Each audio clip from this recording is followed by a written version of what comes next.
अस्सलाम वालेकुम स्टूडेंट्स। अब देखें आपने उर्दू वाली साइड से अपना उर्दू का काम कैसे करना है। सबसे पहले पेज पर तो आपके सिर्फ डॉट्स हैं और आपने डॉट्स के ऊपर नीट एंड क्लीन प्यारा प्यारा राइट करना है, ठीक है। नेक्स्ट पेज पे देखें, आ से य तक छोटी हरूफ तहजी लिखी है। इसका मतलब ये है कि जो आपने इस फर्स्ट पेज पे ये आधी अशकाल वाली अलिफ बे लिखी है, इसी तरह आपने इस पेज पे ये छोटी अशकाल वाली अलिफ बे लिखनी है आ से य तक, ठीक है ना। जिस तरह यहाँ पर लिखी है ना आ से लेके य तक, इसी तरह आपने यही छोटी आधी जो शक्ल है हरूफ तहजी की, ये आपने यहाँ पर राइट करनी है। नेक्स्ट पेज देखें, यहाँ पर आपने डॉट्स पर बड़िए भी अलिफ बे लिखनी है, पूरी अलिफ से लेके बड़िए तक बड़ी अलिफ बे। इसी तरह बिल्कुल सेम इसी तरह से आपने ये नेक्स्ट पेज पे अलिफ से लेकर बड़िए तक बड़ी हरूफ तहजी लिखनी है। जैसे ये मैंने आधी इधर लिखी है, इस तरह आपने पूरी यहाँ तक बड़िए तक अलिफ बे लिखनी है, ठीक है।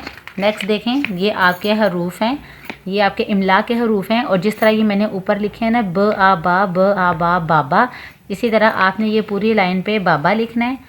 श आशा मीम शाम, यहाँ पे पूरी लाइन में आपने शाम, दादा नान सारा नाक, ये इधर पूरी जो आपका फुल पेज है इसके ऊपर आपने ये इमला के अल्फाज लिखने हैं।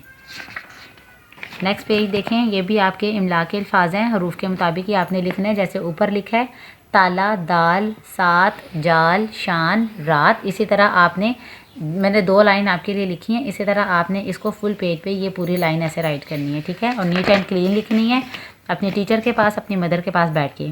आगे यह है तस्वीर को देखकर नाम लिखें। ये तस्वीर है, तस्वीर के साथ नाम मैंने लिख दिया है, तो इसी तरह आपने इसके सामने ये तस्वीर को देखकर इसके नाम लिखने हैं।